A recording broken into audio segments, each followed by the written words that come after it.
Karlik z kolegami pojechali se do Amsterdamu na wycieczkę. No i chłopcy se tam poszli na miasto, a Karlik se pomyślał, skoro już jest w takim miejscu, to se skorzystam. I poszedł do takiego polskiego domu uciech.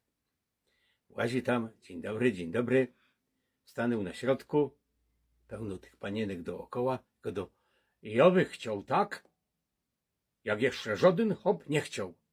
Kurde, te normalnie wystraszone zaraz pouciekały, ale ta właścicielka stawiła czoła wyzwaniu, wzięła Karlika na pięterko.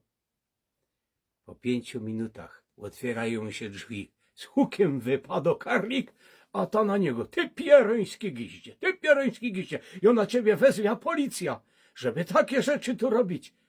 A te ciekawe zleciały się: pani, ale jak on to chciał? Jak on chciał? Na kredyt.